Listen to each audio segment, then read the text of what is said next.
ಏನು ಗೊತ್ತಾ, ನನಗೆ ತಾಯಿ ಇಲ್ಲ. ಇವತ್ತು ಒಂದು ದಿವಸ ನಿನ್ನ ತಾಯಿ ಆಗಿದ್ದು ಬಿಡು ನನಗೆ, ಓಕೆನಾ? ಯಾಕೆಂದರೆ ನನ್ನ ಪಿಕ್ಚರ್ ಯಾವುದೇ ರಿಲೀಸ್ ಆದರೂ ನಮ್ಮಮ್ಮ ಬಂದು ನೋಡ್ತಾ ಇದ್ದಿದ್ದು ಈ ಥಿಯೇಟ್ರಲ್ಲೇ. ಇಲ್ಲಿ ಪ್ರಮೋದ್ ಥಿಯೇಟ್ರ್ ಇರೋದು, ಇಲ್ಲ ಇಲ್ಲಿ, ಇಲ್ಲ ಅಲ್ಲಿರೋರು. ಸೊ ಇಲ್ಲೆಲ್ಲೋ ಒಂದು ಕಡೆ ನಮ್ಮಮ್ಮ ಎಲ್ಲ ಕೂತಿರ್ತಾರೆ. ಇವತ್ತು ನಾನು ಅವ್ರ ಜಾಗದಲ್ಲಿ ಕೂತ್ಕೊಂಡು ನೆನೆಸ್ಕೋತೀನಿ ಅವ್ರನ್ನ. ಅವ್ರು ನೆನೆಸ್ಕೊತ ಒಂದೆರಡು ಮಾತು ಶುರು ಮಾಡ್ತೀನಿ. ಅವ್ರು ಯಾವಾಗಲೂ ಒಂದೊಂದು ಪಿಕ್ಚರ್ ನೋಡ್ಕೊಂಡು ಬಂದಾಗಲೂ ಕೂಡ ಅವ್ರು ಬರ್ತಾಯಿದ್ದು ಸಿನಿಮಾ ನೋಡೋದಕ್ಕೆ ಅಲ್ಲವೇ ಇಲ್ಲ, ಸಿನಿಮಾ ನೋಡಿರ್ತಾರೆ. ಆದರೆ ನನ್ನ ಮಗನ್ನ ನೋಡಿ ಜನ ಹೇಗೆ ಪ್ರೀತಿಸ್ತಾರೆ, ಹೇಗೆ ಮೆಚ್ಕೋತಾರೆ, ಎಲ್ಲಿ ಶಿಲ್ಲೆ ಹೊಡಿತಾರೆ, ಅದನ್ನು ಬಂದು ಮನೆಯಲ್ಲಿ ಅವ್ರು ಎಕ್ಸೈಟ್ ಆಗ್ತಿದ್ರಲ್ಲ, ಆ ಖುಷಿನೇ ಮನೆಯನ್ನು ಸಂತೋಷ ಪಡಿಸೋದು. ಅದು ನಿನ್ನ ಮಗಳು, ನಿನ್ನ ತಾಯಿ. ನನಗೆ ನಿನ್ನ ಟ್ರೈಲರು ಕಾಣಿಸ್ಲಿಲ್ಲ, ನೀನು ಹಾಡು ಕೇಳಿಸ್ಲಿಲ್ಲ, ಏನೂ ಕೇಳಿಸ್ಲಿಲ್ಲ, ನಿನ್ನ ಕಣ್ಣಲ್ಲಿ ನೀರು ಕಾಣಿಸ್ತು, ಅದು ಹೊರಗೆ ಬರಲಿಲ್ಲ.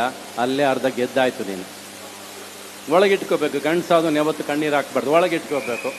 ಆ ಸಿನಿಮಾ ಮೇಲೆ ಎಷ್ಟು ಪ್ರೀತಿ ಇದೆ, ಎಷ್ಟು ಆಸೆ ಇದೆ, ಎಷ್ಟು ಕನಸು ಕಂಡುಕೊಂಡಿದೆ ಅನ್ನೋದು ನಿನ್ನ ಮಾತು ಹೇಳುತ್ತೆ. All the best of the trail. All the best of the thank you.